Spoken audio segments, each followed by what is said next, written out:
Hello বন্ধুরা, কেমন আছো সবাই? আশা করি তোমরা অনেক অনেক ভালো আছো। আর তোমাদের ভালোবাসায় আমি অনেক ভালো আছি, কারণ তোমরা আমাকে যে পরিমাণ ভালোবাসা দিয়েছো এবং সাপোর্ট দিয়েছো তা আমি কখনোই ভুলতে পারবো না। তাই তোমাদেরকে মজা দেওয়ার জন্য আবারও নতুন গল্প নিয়ে হাজির হলাম। গল্পটি শোনা মাত্রই আশা করি তোমাদের দাঁড়িয়ে যাবে এবং তোমরা সবাই হাতের কাজ করতে হেডফোন নিয়ে বসে যাও। যদি আমার গল্প শুনে মজা পাও তাহলে অবশ্যই আমার চ্যানেলটি সাবস্ক্রাইব করবে। তো চলো বন্ধুরা, কথা না বাড়িয়ে আসল গল্পে চলে যাই। ক্লাস করছিলাম, এমন সময় ভার্সিটির সিনিয়র সব মেয়েদের ক্রাশ আয়াফ জুরাইজ ক্লাসে এসে সবার সামনে আমাকে চড় মারল। ছলছল চোখে একবার আয়াফের দিকে আরেকবার টিচারের দিকে তাকালাম। লজ্জায় মাটিতে মিশে যেতে মন চাইছে। চড় খেলাম ক্লাসের সবার সামনে, এমনকি টিচারের সামনে। টিচার হয়ে কিভাবে চুপ আছে উনি? ভার্সিটি আয়াফের বাবার বলে কি ন্যায় অন্যায় বাজবিচার করবে না? স্যারের দিকে তাকাতেই স্যার চলে গেল ক্লাসরুম থেকে। আমি কি বলবো কি করব কিছুই বুঝতে পারছি না। আয়াফের চোখ মুখ লাল হয়ে আছে, এতেই বোঝা যাচ্ছে কি পরিমাণ রেগে আছেন উনি। সবাই দর্শকের মতো আমাদের দেখছে, আর পাবলিকের কাজই তো এটা ফ্রিতে বিনোদন নেয়া। বাঙালির ফ্রি জিনিস আবার খুব পছন্দের। আয়াফ চোখ মুখ লাল করে তার হাতে থাকা কাগজ আর চিঠি আমার মুখ বরাবর ছুঁড়ে মারে। আমি সাথে সাথে চোখ বন্ধ করে ফেলি। সে হুঙ্কার ছেড়ে বলে, হাউ ডেয়ার ইউ! তোমার সাহস কি করে হয় আমায় এই স্টুপিড লেটার দেওয়ার? You loser! Do you know what you did stupid? এখন তো চড় মেরেছি, নেক্সট টাইম যদি আবারও একই ভুল করেছ তো তোমার গালের জায়গায় আর গাল থাকবে না, লুজার, ইডিয়েট একটা গু! বলেই হনহন করে করে চলে যায় আয়াফ সাথে তার বন্ধুরা। এত বড় অপমানের জন্য চুপচাপ নিচের দিকে তাকিয়ে চোখের জল বিসর্জন করছি। এভাবে কেউ কখনো আমায় অপমান করেনি, আর আজ কিনা শুধুমাত্র বেস্ট ফ্রেন্ডের জন্য এভাবে অপমানিত হয়েছি। তারা চলে যেতেই মারজান কাপা কাপা গলায় আমারে বলে, শ্বশুরি সাসানিয়া। আমি চোখে পানি নিয়েই রাগান্বিত দৃষ্টিতে মারজানের দিকে তাকালাম। তারপর সেখানে এক মুহূর্ত না দাঁড়িয়ে ব্যাগটা নিয়ে ক্লাস থেকে বেরিয়ে গেলাম। মারজান পেছন থেকে অনেকবার ডাকলেও আমি তার কথায় পাত্তা দিলাম না। আরে সানিয়া দাঁড়া, আমার কথাটা তো শুন। আরে আরে যাহ, চলে গেল। এখন মেয়েটাকে কি বলি আমার জন্য? উফফ ধুর। হঠাৎ পেছন থেকে সানিয়ার এক ক্লাসমেট হেসে হেসে বলতে লাগল, বুঝেছ মারজান, তোমার ফ্রেন্ডের পাংখা গজাইছিল, নইলে আয়াফের মতো একজনকে লাভ লেটার দেয়? How funny! উচিত শিক্ষা দিয়েছে আমার আয়াফ তাকে। মারজান খুবই রাগের সাথে মিথিলার দিকে তাকালো। তারপর কিছু না বলে চুপচাপ বসে রইল আর ভাবতে লাগল সানিয়াকে কিভাবে সামলাবে। মিথিলা ঘি আমার আয়াফ ও বলাতে আরও কিছু মেয়ে তার সাথে ঝগড়া শুরু করে দেয় আয়াফকে নিয়ে। মারজান ঝগড়া দেখে ভাবছে, কোনো একদিন আমিও তাকে নিয়ে ঝগড়া করতাম। এখন ওই একটা মানুষের জন্য আমার আর আমার বেস্ট ফ্রেন্ডের বিচ্ছেদ সহ্য করার মতো নয় সেটা ভেবে মারজান দীর্ঘশ্বাস ছাড়ল। আসুন আপনাদের আয়াফ এবং সানিয়ার পরিচয় দিয়ে দেই। বাবা মায়ের বড় মেয়ে সানিয়া ইবনাত। সানিয়ার একটা ছোট ভাই আছে যে ক্লাস 4 এ পড়ে এবং সানিয়া অনার্স প্রথম বর্ষে। সানিয়া দেখতে মাশাআল্লাহ, তার মায়াবী চেহারা এবং চঞ্চল স্বভাবে যে কেউ তার প্রেমে পড়তে বাধ্য। সানিয়া বই পড়তে ভালোবাসে, তাই বেশিরভাগ সময় বিভিন্ন লাইব্রেরিতেই সে সময় কাটায় এবং নিজে শখ করে একটা লাইব্রেরি করার প্ল্যানিংও করেছে। দেশের নামকরা সাইকোলজিস্ট এবং টপ রিচম্যানের একমাত্র ছেলে আয়াফ জুরাইজ। উচ্চতা 6 ফুট, ধবধবে ফর্সা, খোঁচা খোঁচা দাড়ি তার সৌন্দর্য ফুটিয়ে তুলেছে তার ডান ভ্রুর নিচের তিলটা। বলা যায় একজন ড্যাশিং হ্যান্ডসাম বয়। আয়াফ জুরাইজ যেমন সুন্দর তেমনি তার ব্যবহার খারাপ। কখন কাকে কি বলে সে নিজেই বুঝে না, জানেও না। অলওয়েজ রুডলি থাকে, বাট যখন ফ্রেন্ডসদের মাঝে থাকবে তখন জমিয়ে আড্ডা দিবে। নদীর পাড়ে হাঁটুর মাঝে মুখ গুজে চুপচাপ কেঁদেই চলেছি। কখনো ভাবিনি ক্রাশ এভাবে চড় দিবে, অপমান করবে, তাও সবার সামনে। এই আয়াফ জুরাইজকে প্রথম দিন দেখেই ক্রাশ খেয়েছিলাম, কিন্তু মুখে স্বীকার করিনি। তাকে লুকিয়ে দেখতাম, তার ছবিও কালেক্ট করে রেখে দিয়েছিলাম। তার বাবার ভার্সিটি আছে সেটা শুনে এইচএসসির পরপরই এই ভার্সিটিতে ভর্তি হই, তাও অনেক কষ্টে। কারণ এখানে প্রতি বছরেই বিভিন্ন জায়গা থেকে 20,000-এরও বেশি স্টুডেন্ট এডমিশন টেস্ট দেয়, আর তার ভেতর থেকে 8 স্টুডেন্ট নেওয়া হয় বিভিন্ন ডিপার্টমেন্টে। আমিও বেশ কষ্টেই এই ভার্সিটিতে চান্স পেয়েছিলাম, সাথে আমার বেস্ট ফ্রেন্ড মারজানও। লোকে বলে এই ভার্সিটির পড়াশোনার মান যেমন ভালো তেমনি এখান থেকেই ভালো পজিশনে যাওয়া যায়। কিন্তু আমি যে শুধু আমার ক্রাশের জন্য এখানে এসেছি সেটা তো সবারই অজানা। কিন্তু কিছুদিনের মাঝেই মারজান আমায় আবদার করে যেন একটা লাভ লেটার লিখে দেই। ফ্ল্যাশব্যাক। লাইব্রেরিতে বই দেখছিলাম, এমন সময় মারজান আমার পিছে এসে দাঁড়ায় এবং বলে, সানিয়া শুন। বলে ফেল। একটা লেটার লিখে দিবি? প্লিজ না করিস না, তোর লেখা খুব সুন্দর, তাই লিখে দে না প্লিজ প্লিজ প্লিজ। আচ্ছা তা না হয় বুঝলাম, কিন্তু কেমন লেটার? ব্রুকুচকে। আসলে I fall in love with আয়াফ। আমি চোখ বড় বড় করে জিসার দিকে তাকালাম। মানে নিজের ক্রাশকে আমার বেস্ট ফ্রেন্ড ভালোবাসে, এর মানে কি ক্রাশকে আমার জিজু বলে ডাকতে হবে? এটা কি আদৌ সম্ভব? না, নিজের জন্য কি করে নিজের বেস্ট ফ্রেন্ডকে কষ্ট দিব? আমি তো আর আয়াফকে ভালোবাসি না, সে শুধুই আমার ক্রাশ, এর বেশি কিছু না। আর মারজান তো তাকে ভালোবাসে। না, আমি কষ্ট দিতে পারবো না। এমন ক্রাশ কত যাবে আসবে। এসব ভেবেই মারজানের কথায় রাজি হয়ে যাই এবং ইমপ্রেস করার মতো করেই লেটারটা লিখি। কিন্তু নিচে দিয়ে মারজানের নাম লিখতে বারণ করে, তাই আমি আর নাম লিখিনি। লেটারটা দেয়া হয়েছিল আরও ৩-৪ দিন আগে, আর আজ কি হলো? ভাবতে ভাবতেই আমার চোখ বেয়ে পানি ঝরে গেল। খুব খারাপ লাগছে যে আমার। আরও কিছুক্ষণ সেখান থেকে চোখে মুখে নদী থেকে পানি দিলাম ভালোমতো, নইলে চোখ মুখ ফোলা দেখলে বাসায় অনেক প্রশ্নের মুখোমুখি হতে হবে। এখনও যেহেতু ক্লাস টাইম চলছে, সেহেতু এখন আর বাসায় না গিয়ে লাইব্রেরিতে চলে গেলাম, সেখান থেকে বই পড়ে মনকে শান্ত করার চেষ্টা করব। ভাবা অনুযায়ী চলে গেলাম এক লাইব্রেরিতে, সেখানে বই পড়ায় মনোযোগী হলাম। কিরে মেয়েটার হুদিস পেয়েছিস জাহির? পেয়েছি মানে একদম কোপ দেওয়াও শেষ। মেয়েটার বুকের পাঠা আছে বলা যায়, নইলে আমার মতো ছেলেকে প্রপোজাল দিবে, তাও এই লাভ লেটারের মাধ্যমে। ইয়াক আয়াফ, তবে আর কতদিন এমন সিঙ্গেল থাকবি ইয়ার নীল? আল্লাহ যতদিন চাইবে। আয়াফ, জাস্ট স্টপ আয়াফ। তোর এই একাকিত্বের জন্য তোর পিছে লাইন লেগে আছে, আর তুই তো প্রপোজাল পাচ্ছিস না, এমন তো নয়। Why ignoring this topic bro? Nishi, আরে এরে বলে কাজ নেই, নিজের চরকায় তেল দে তুই। Manisha, shut up. তুই কোনো কথা বলবি না নিশি? আহ থাম তোরা, দ্যাটস নট ফেয়ার। এভাবে ফ্রেন্ডস হয়ে লাগছিস কেন জাহির? তো কি করতাম? এই মানিশা অলওয়েজ এভাবে তারা ভাবে কেন কথা বলবে? নিশি, তোর না সবিতেই বাড়াবাড়ি। আয়াফ, ঠিক বলেছিস, এই নিশিটা কখনো মজা বুঝে না, স্টুপিড একটা। মানিশা, ওকে ওকে কুল, আর কথা বাড়াস না, চল ক্যান্টিনে যাই, আমার খুব ক্ষুধা পেয়েছে। হুফ জাহির, এক সেকেন্ড, তোর আবার কবে থেকে তিনয়ের বাতাস লাগলো রে? নীল, মানে কিসব যাতা বলছিস? বর্ণ যাতা কই বললাম, জাস্ট আস্ক করলাম, কজ তিনয় যে পরিমাণ খায়, আর আজ ভার্সিটি আসেনি, কি জানি কোথায় কি খেয়ে চিত্তায় আছে। নীল, হারামি চুপ কর। জাহির রাগি চোখে, ওকে ওকে কুল গাইস, ক্যান্টিনের দিকেই যাই, আজ ক্লাস করার মুড নাই। মানিশা, ভূতের মুখে রাম রাম। জাহির, মানে কি জাহির? মানিশা, না, যে সারাক্ষণ পর পর বলে মাথা খায়, সে নাকি বলছে ক্লাস করবে না। নীল আমায় একটা চিমটি কাটত। জাহির, ওয়াই নীল, আমি জেগে আছি কিনা শিওর হতে। জাহির, নীলের বদলে আয়াফ খুব জোরে জাহিরের হাতে চিমটি কাটল। জাহির ব্যথায় উই আউচ করে চেঁচিয়ে উঠে। আয়াফসহ সবাই একসাথে হেসে দেয়। জাহির চিমটির জায়গায় ডলতে ডলতে দাঁতে দাঁত চেপে বলে, শালা হারামি বজ্জাত পোলা, এত জোরে চিমটি দিতে বলেছিল কে তোরে? উফ বলে গেল আমার হাত। আয়াফ হেসে বলে, বেশি স্বপ্ন স্বপ্ন করছিস তাই মলম দিছি, এখন উপকারেরও দাম নাই মানুষের গু। মুখ বাঁকা করে, হইছে অনেক বকর বকর করছিস, এখন জাহিরের ইচ্ছাটা পূরণ করতে ক্যান্টিন চল। দেখছিস না বেচারা কত বছর খায় না। নিশি, এক সেকেন্ড, তুই আমার পক্ষে বললি না বিপক্ষে? জাহির, তোর যা মনে হয় হোক, আই ডোন্ট কেয়ার, ভাব নিয়ে। ওকে বেশি কথা না বাড়িয়ে চল। আয়াফ আর কোনোরকম কথা না বলে ফ্রেন্ডসরা মিলে চলে গেল ক্যান্টিনে। সকালবেলা বাসি ভাত খাচ্ছিলাম, সেই ভাত খাওয়া দেখে শাশুড়ি মা বলে উঠল, সকালবেলা রান্না না বসিয়ে একাই ভাতগুলা গিলতেছিস, লজ্জা শরম নেই তোর? কোনো উত্তর না দিয়ে ভাতগুলি খেয়ে যাচ্ছিলাম, কারণ কথা বললেই কথা বাড়বে।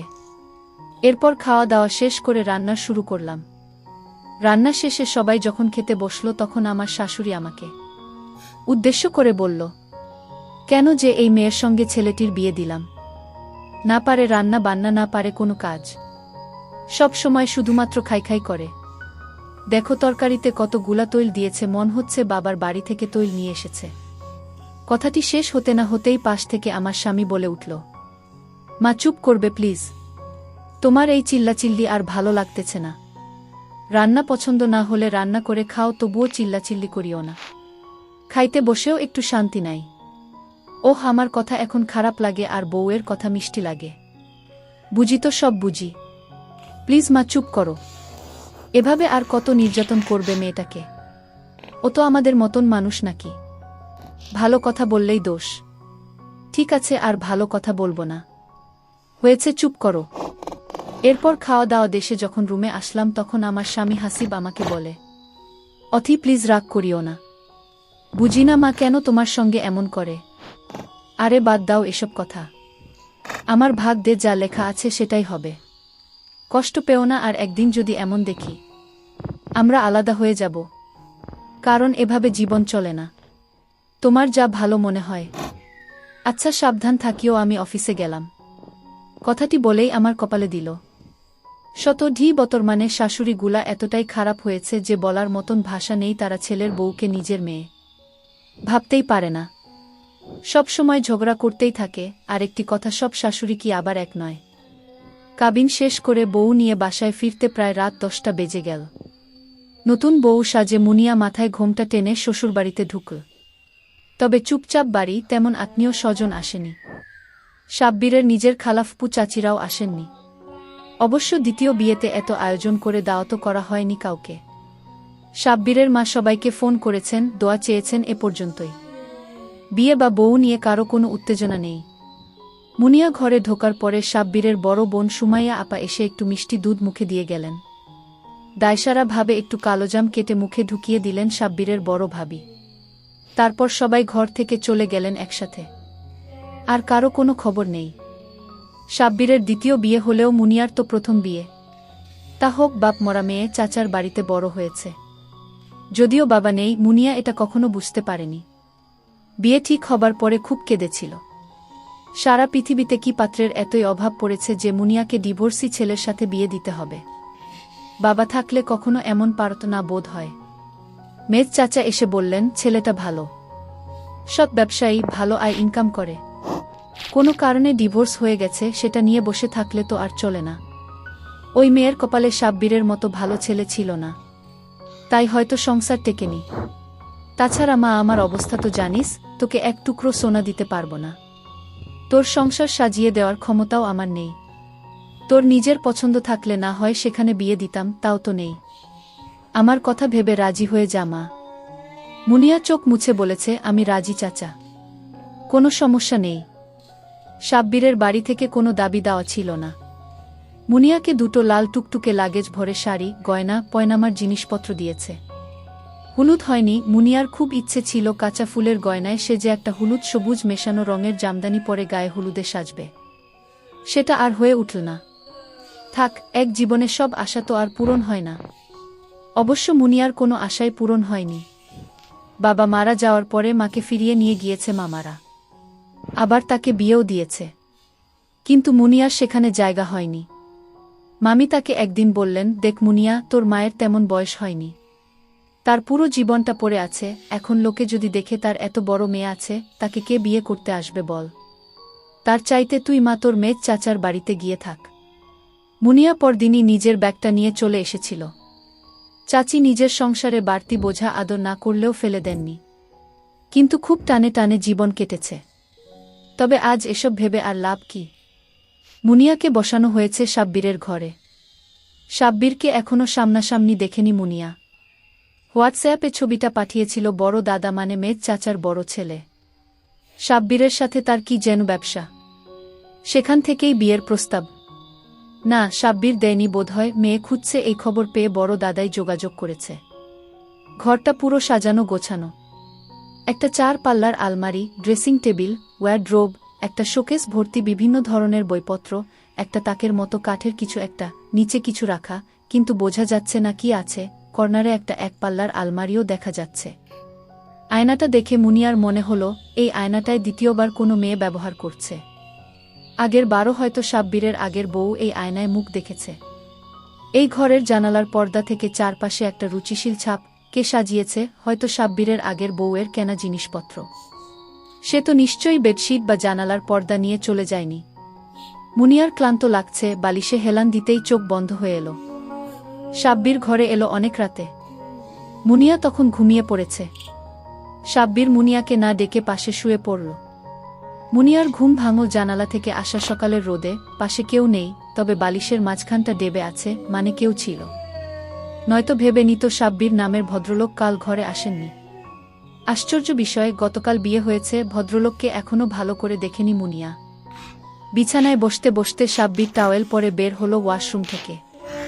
মুনিয়া চোখ নামিয়ে নিল, এভাবে কোনো অপরিচিত ছেলেকে দেখেনি কখনো। ঘুম ভাঙল তোমার? রাতে দেখলাম গভীর ঘুমে, তাই আর ডাকিনি। মুনিয়া ঘাড় নাড়ল। ওয়াশরুমে গরম পানি রাখা আছে, গোসল করে নিতে পারো। আমি এখন বের হয়ে যাব। ফিরতে ফিরতে রাত হবে। মুনিয়া আবারও ঘাড় নেড়ে সায় দিল। এভাবেই মুনিয়ার সংসার শুরু হলো। খুবই অদ্ভুত বিষয়, সাব্বির সকালে মুনিয়া উঠতে উঠতে চলে যায়, আর ফেরে মাঝরাতে। মুনিয়া বসে থাকতে থাকতে ডাইনিংয়েই ঝিমিয়ে যায়। সাব্বিরের কলিং বেলে সে ধরফর করে উঠে বসে। কয়েকদিন এভাবে যাওয়ার পরে সাব্বির একদিন বলল, শোনো, তোমার এত রাত অবধি বসে থাকার দরকার নেই। আমি আগেও এমন রাত করেই ফিরেছি। কেউ অপেক্ষা করে থাকেনি, নিজেই নিয়ে খেয়ে নিতাম। মুনিয়া নিচু স্বরে বলল, এখন তো আমি আছি। সাব্বির হো হো করে হেসে উঠল। এই কথায় হাসির কি হলো? মুনিয়া বুঝতে পারল না। সাব্বিরের সাথে মুনিয়ার শারীরিক ঘনিষ্ঠতা হয়েছে। সাব্বির তাকে উথালপাথাল ভালোবাসায় ভাসিয়েছে। এই সম্পর্ক, পুরুষালী গন্ধ, সিগারেট পোড়া ছোঁয়া মুনিয়াকে মাতাল করেছে। খারাপ লাগেনি, তবে সাব্বিরের বোধ হয় মানসিক টান কম। বিশেষ মুহূর্তের পরে সাব্বির ঘুমিয়ে যায়। মুনিয়ার তখনও আরও কিছু ইচ্ছে করে। তীব্র কামনা নিয়ে উত্তালকেই কপাল ছুঁয়ে। আলাদা বালিশে এক হাত নয়, যেন এক পৃথিবী দূরত্বে সাব্বির ঘুমিয়ে থাকে। মুনিয়া প্রতিবারই দীর্ঘশ্বাস ফেলে। সাব্বিরের জামাকাপড়, জিনিসপত্র মুনিয়ার নাড়াচাড়া করতে ভালো লাগে। এ বাড়িতে মানুষের অভাব নেই, মুনিয়ার তাই কাজকর্ম থাকে না বললেই চলে। দ্বিতীয় বর্ষের অনার্স পরীক্ষা সামনে, কিছু পড়াশোনাও করে, তবে পরীক্ষা দিতে পারবে কিনা এখনও নিশ্চিত না। কারণ বইপত্র দেখে সাব্বিরের ভাবি নাক সিটকিয়ে বলেছে, সাব্বিরের খালি বিদ্বান বউ জোটে, আগের বউ তো চাকরি পেয়েই ডানা গজিয়েছিল। এবারে আবার নতুন করে শুরু হলো। মুনিয়ার প্রচণ্ড কষ্ট লাগলেও ও কোনো উত্তর দেয়নি। সাব্বিরকে বলার মতো সম্পর্ক তৈরি হয়নি এখনো। তবে মুনিয়া অনেক কষ্ট করে এতদূর পড়াশোনা চালিয়েছে। এসএসসি পরীক্ষার পর থেকেই বিয়ের জন্য পাত্র খোঁজা চলছিল। তবে খালি মেয়েকে নিয়ে আজকাল কোনো পাত্র ঠকতে চায় না, তাই এতদিন দেরি হলো। মুনিয়া একটু একটু করে পড়া চালিয়ে এতদূর এগিয়েছে। কে জানে সাব্বির পড়তে দেয় কিনা। না দিলে মুনিয়া জোরও করতে পারবে না। এ কারণ চাচার সামর্থ্য নেই ওকে আবার টানার। আহা, মুনিয়া ছেলে হলে কিছু একটা নিশ্চয়ই করে ফেলত, আর বিয়ের কথাও উঠত না। সাব্বিরের জীবন যাপনে বেশ কিছু পরিবর্তন এসেছে। আগের বউ ইউনিভার্সিটির হলে থাকত, তার সাথে সংসার করা হয়নি। ফোনে আলাপে প্রেম, সেখান থেকে বিয়ে অবধি গড়িয়েছিল। কিন্তু শেষ পর্যন্ত বিয়েটা টিকল না। তাই এবারে ওর টান তৈরি হয় না। শারীরিক টান তো প্রাকৃতিক চাহিদা। তবে নিয়মিত সব জামা কাপড় গোছানো পায়, বাসায় ফিরে খাবার গরম করতে হয় না, প্লেটে ভাত বেড়ে দেওয়ার লোক আছে এখন। এসব ছোট ছোট বিষয়গুলোতেও সাব্বিরের ঘরে ফিরতে ইচ্ছে করে। মুনিয়াকে আদর করতে ভালো লাগে। মেয়েটা নিম্ন মধ্যবিত্ত ঘরের এতিম মেয়ে, তাই হয়তো সাব্বিরের সাথে কখনো তর্ক করতে যায় না, বেশি কথাও বলে না। সাব্বির প্রয়োজনীয় কিছু বললে ঘাড় নেড়ে সায় দেয়। একদিন ফিরতে বেশ রাত হয়ে গিয়েছিল। খেতে বসার পরে মুনিয়া আসতে বলল, আমার অনার্স পরীক্ষার ডেট দিয়েছে, এই মাসের 14 তারিখ শুরু হবে। সাব্বির বলল, আচ্ছা। আলীনগর কলেজে সিট পড়েছে, চাচার বাসা থেকে কাছে হবে। হুম। আমি কি পরীক্ষা দিব? কেন দেবে না? পড়াশোনা করেছ তো দেখলাম। তাহলে 2-1 দিনের ভেতর যেতে হবে, এডমিট তুলতে হবে। আচ্ছা যাও। কবে যাবে বলো, সোরাবকে পাঠাব, দিয়ে আসবে। মুনিয়ার ইচ্ছে হলো বলে, আপনি যাবেন না? কিন্তু বলতে সাহস পেল না। জামাই গেলে তার বাড়তি যত্ন আছে, মেয়ের চাচার উপর চাপ পড়বে। তারপর ওখানে মুনিয়া থাকত পেছনের বারান্দায়, খাবার রুমের পাশে ছোট্ট একটা ঘরে। একটা চৌকি আর একটা পড়ার টেবিল ছিল। এই বিশাল বাড়ি, এত সুন্দর রুম, এত আসবাবপত্র, এসবে থাকা সাব্বিরকে ওখানে গিয়ে থাকতে বলতে লজ্জা লাগছে। মুনিয়া চলে গেল 2 দিন পরে। মুনিয়া যেদিন চলে গেল, সাব্বির একটু তাড়াতাড়ি ফিরেছিল। সবাই জেগেই ছিল কিন্তু তবুও বাসাটা কেমন ফাঁকা ফাঁকা লাগল। একটা দিক বোধহয় অন্ধকার হয়ে আছে, কিন্তু না তো, সব জায়গায় বাতি জ্বলছে। তাহলে এত নিরিবিলি লাগছে কেন? খেতে বসে সাব্বির অনুভব করল আজ খেতে ভালো লাগছে না। সবই ঠিকমতো আছে, কিন্তু কোনো খাবারই বোধহয় আজ রান্না ভালো হয়নি। অল্প খেয়ে উঠে পড়ল। নিজের রুমে গিয়েও একই অনুভূতি। তাহলে কি মুনিয়ার জন্য খারাপ লাগছে? কই মেয়েটা তো এত কথা বলে না তার সাথে। রোজ রাতে শুয়ে মুনিয়াকে কাছে টেনে নেয় সাব্বির। মুনিয়াও সাড়া দিতে শুরু করে।